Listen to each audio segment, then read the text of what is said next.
Bonjour et bienvenue. Alors aujourd'hui, on va faire un tirage sentimental. On va s'attacher au passé de votre relation, au présent ou au futur proche et à un futur plus lointain de la relation. Pour ceci, j'utilise le tarot Moucha et on a des choses qui prennent du temps. Quelqu'un qui prend du temps pour prendre des décisions potentiellement. Et donc, l'oracle d'Isawat. Allez, le passé de votre relation.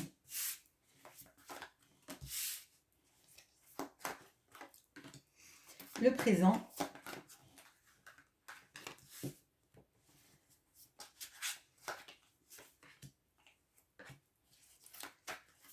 et le futur plus lointain, pardon. Donc là, on a du présent et du futur proche.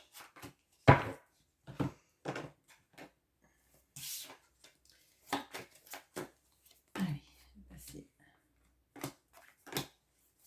présent et le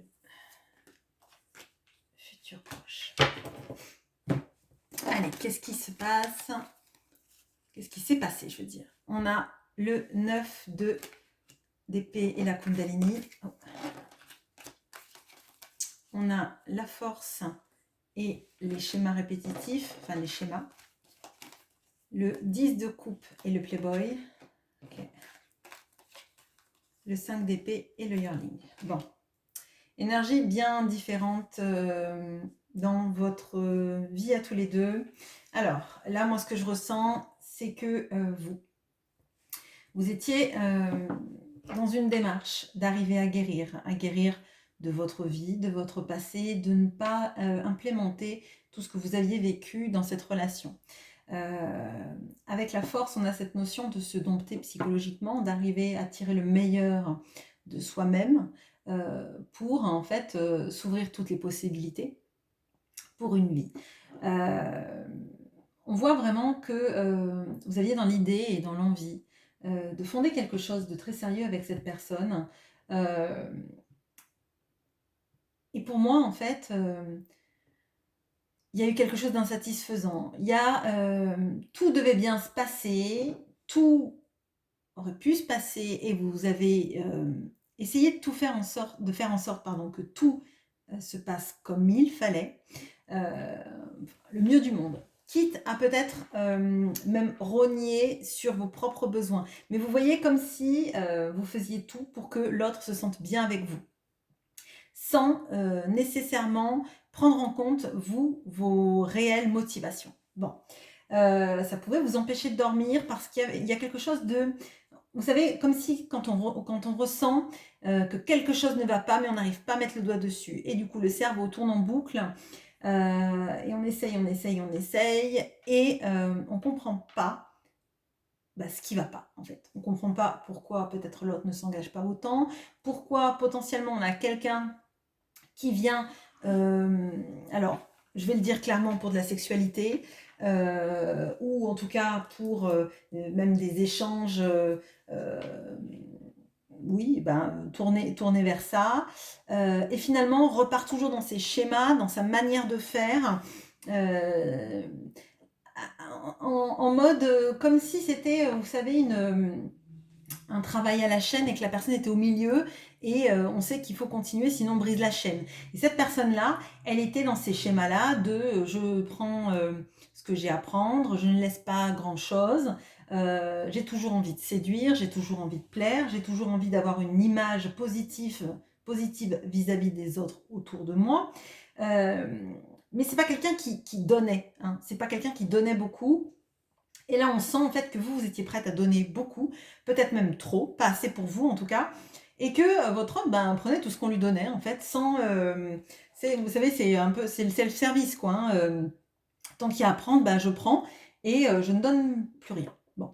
Et à un moment donné, vous vous êtes rendu compte que cette relation, elle menait nulle part. Quand on donne trop, et en plus là on a vraiment cette notion là du 10 de coupe, donc des projections d'une famille recomposée ou création de famille avec cette personne, et c'était très déséquilibré, d'accord.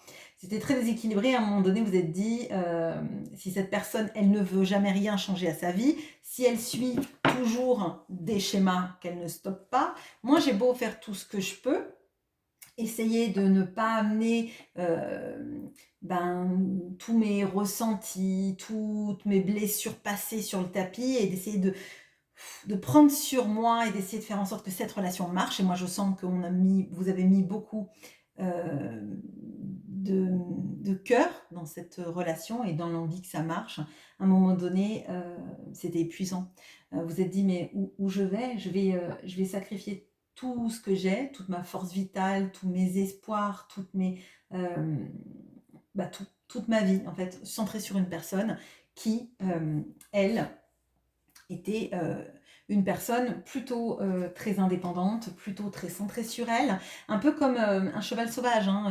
Là, on a le playboy, on a le yearling, on a quelqu'un qui veut pas d'attache, qui veut pas qu'on l'attache, qui veut pas rentrer dans les cadres et qui veut surtout faire ce qu'il a envie de faire ou ce qu'il est poussé à faire. Parce qu'avec ces notions de schéma et de Kundalini et de playboy, on a quand même la personne qui a envie de séduire, qui exprime sa passion par ce biais-là et qui a une notion de la liberté qui est vraiment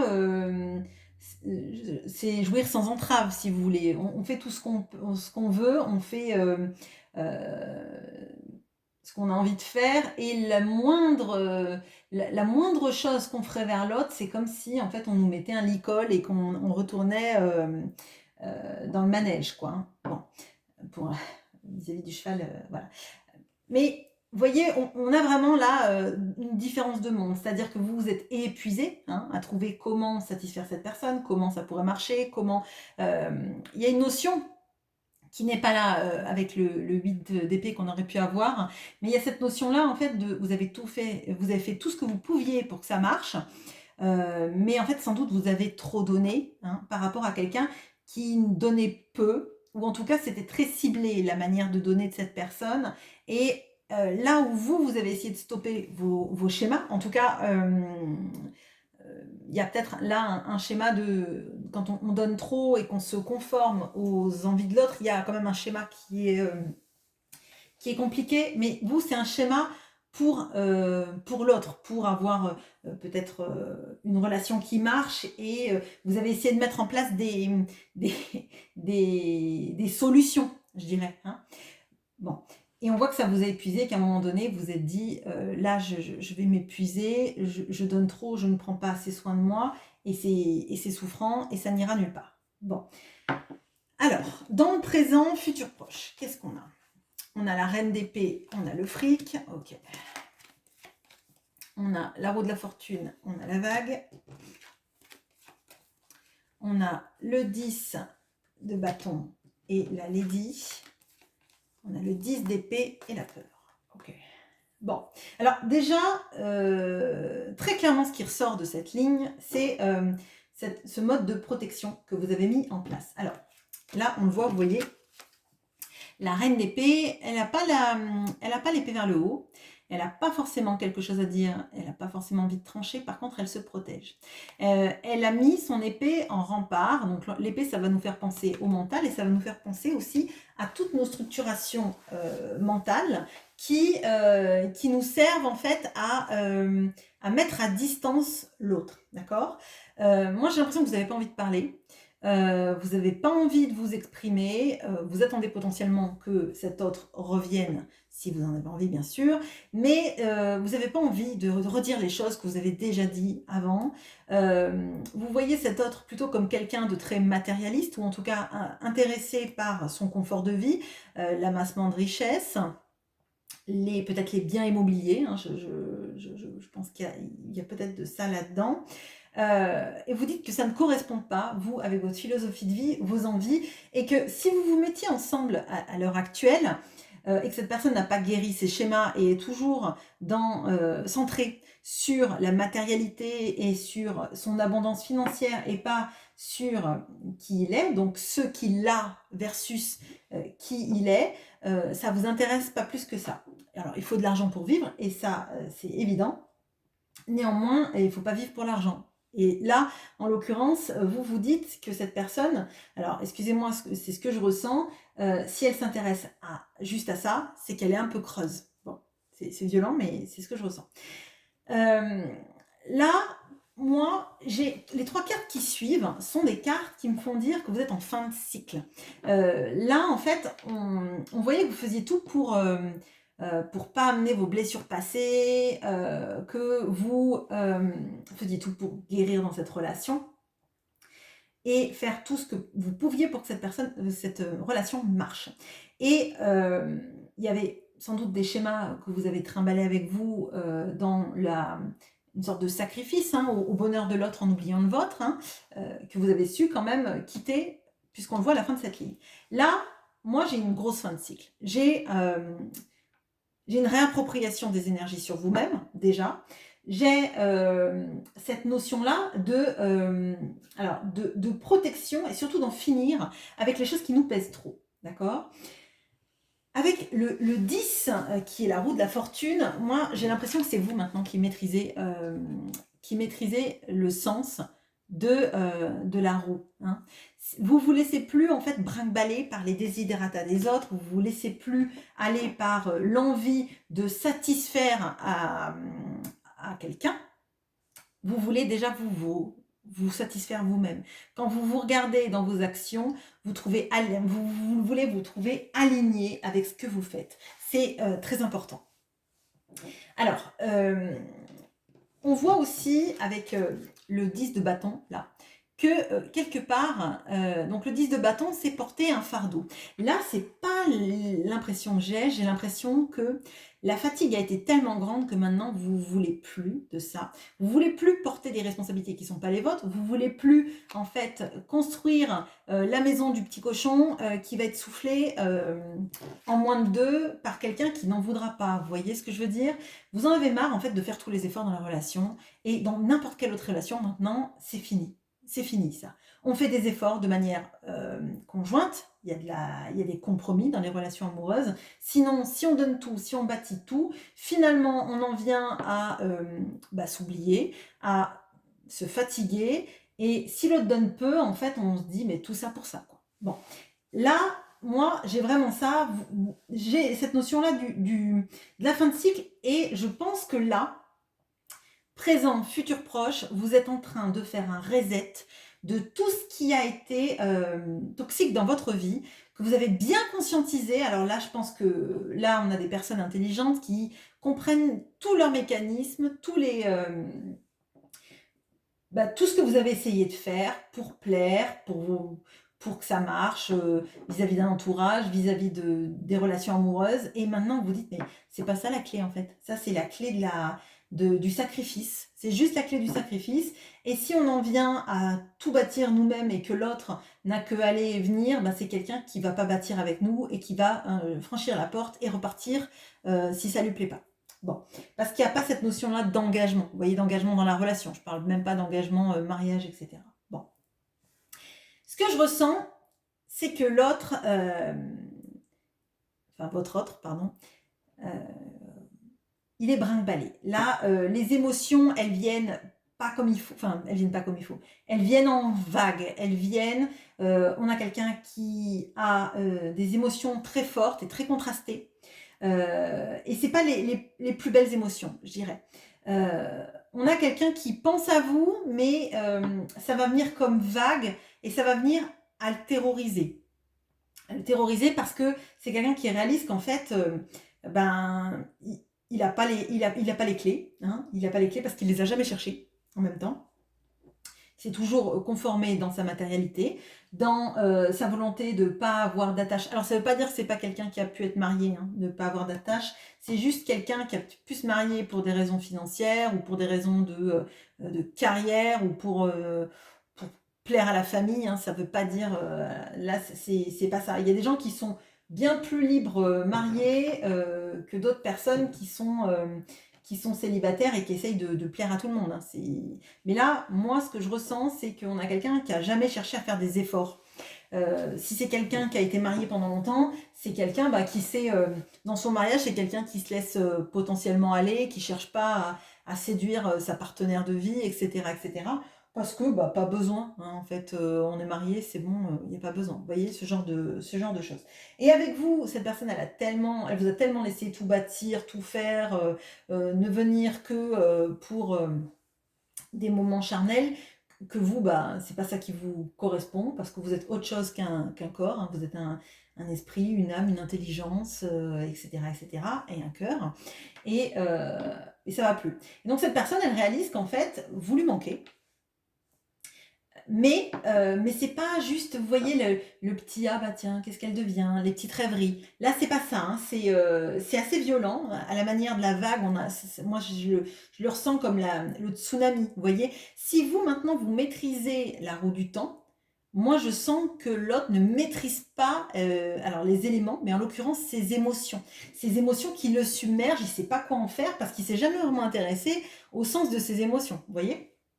Donc, c'est quelqu'un qui pense à vous, mais qui voit que vous vous protégez et que maintenant, mais vous êtes comme, alors je dirais pas comme insensible, mais comme si vous aviez érigé une vraie protection. Et là, c'est vraiment, je le ressens comme ça, vous voyez, avec la reine d'épée et le 10 de bâton, c'est plus jamais je vais me mettre à bout, hein. Parce que là, potentiellement, on peut même avoir des personnes qui étaient à deux doigts du, j'ai le nom en anglais. Oui, alors j'ai du burn-out, j'ai de la dépression, hein, en fait, d'avoir tellement donné, d'avoir tellement mis d'énergie dans la relation que finalement, vous en avez même presque plus pour vos projets et vos envies à vous. Et là, vous voulez plus de ça. Parce que vous avez compris qu'à un moment donné, vous allez devoir avancer, que ce soit avec cette personne, avec une autre ou toute seule, hein, aussi. On peut avancer tout seul et être très bien dans sa vie. Mais que si vous avez donné toute l'énergie aux autres et pas du tout à vous-même, vous n'allez pas avancer du tout, vous allez être pas bien et vos projets, ils viendront pas du tout.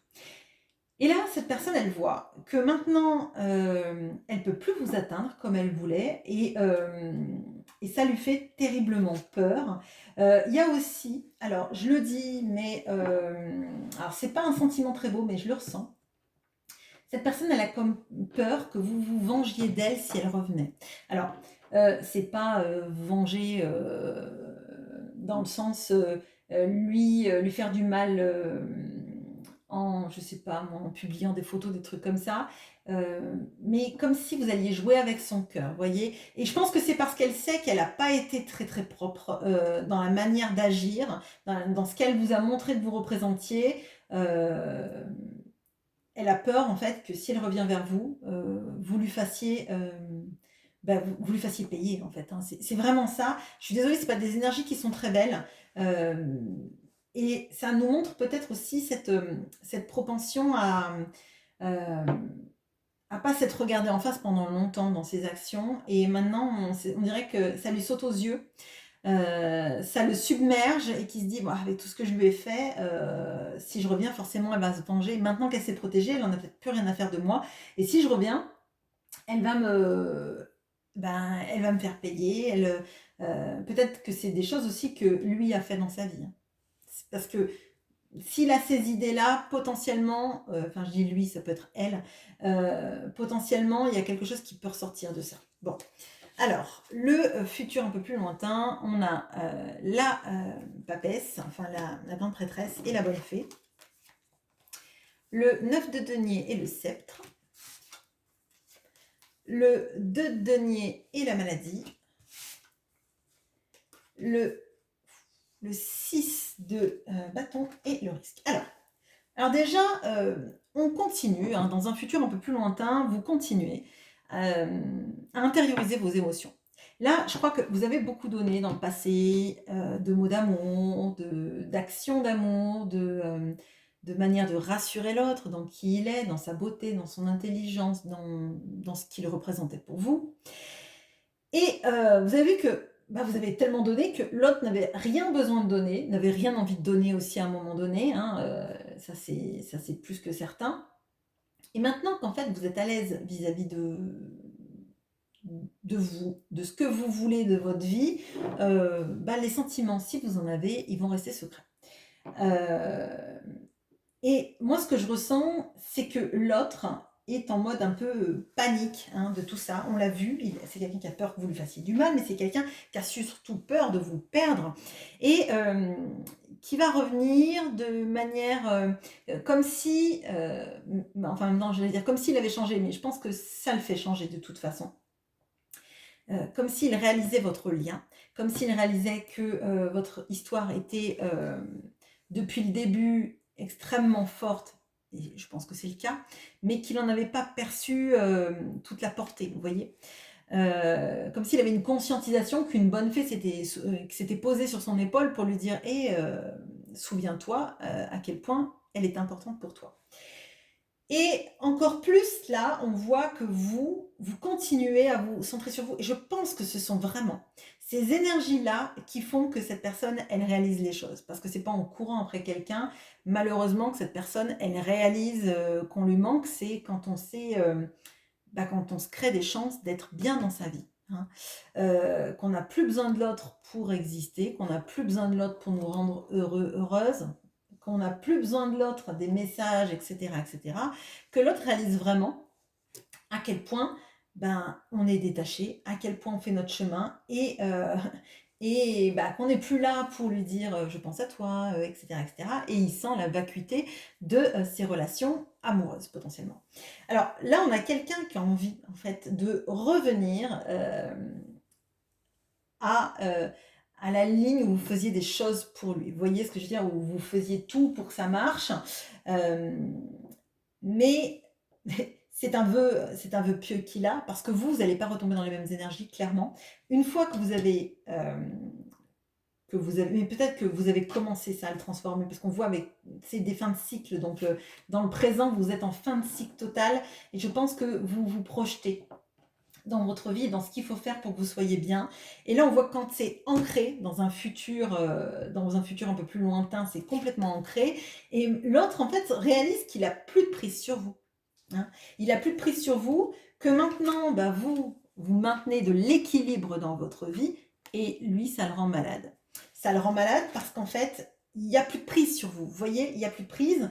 On voit que vous êtes sereine, que vous avez trouvé votre équilibre en vous, dans votre vie financière, dans votre vie amicale. Sans doute que il y a plein de personnes qui vous trouvent très bien et avec qui vous pourriez éventuellement, si vous en aviez envie, vous projeter amoureusement. C'est pas dit là que vous vous projetiez avec quelqu'un d'autre, mais il y a quelque chose de je me sens bien et à l'aise avec moi-même, et si j'ai quelqu'un dans ma vie, c'est quelqu'un avec qui je suis parce que j'en ai envie, pas parce que j'en ai besoin, pas parce que je suis seule, etc. La solitude ne vous fait pas peur, la solitude même peut être très agréable parce que vous faites ce que vous voulez et vous êtes maîtresse de votre vie, et le bonheur, l'équilibre est là pour vous. Ok. Mais alors l'autre, par contre, ça va le mettre très très mal. Mais là, de toute façon, c'est quelqu'un qui va pas bien, hein. Je vous le dis, là, c'est quelqu'un qui a les émotions, qui a des émotions exacerbées et qui passe de la peur à l'envie, à l'inquiétude de jamais vous voir, avoir peur aussi que vous lui fassiez du mal, qui sait pas comment gérer ses émotions, qui sait pas comment gérer le vide que vous laissez. Et là, on voit que cet autre, à la fin d'un bon processus, d'un long processus aussi, va prendre des risques dans sa vie. Là, on voit que c'est pas quelqu'un qui a pris des risques dans sa vie, c'est plutôt quelqu'un qui a fait les choses dans le sens où lui, ça lui convenait, on va dire, mais c'était pas des grands risques de vie, hein. Vous voyez, c'est pas tout quitter pour quelqu'un qu'on aime, c'est pas aller à l'autre bout du monde pour aller chercher la femme de sa vie, des choses comme ça. C'était des petites pierres, et ça allait toujours dans le sens de ce qu'il avait envie de faire. Ça veut pas dire que c'est pas quelqu'un qui sautait en parachute, à l'élastique, etc. Ça c'est autre chose. C'est centré sur soi déjà, sur ses envies de se dépasser, etc. Là, on voit que la vraie victoire, ça va être de faire en sorte que cette personne prenne des risques pour vous, prenne des risques dans sa vie pour vous, pose des actions réelles et indéniable, hein, d'accord, avec pas de retour en arrière possible. Et ça, pour moi, c'est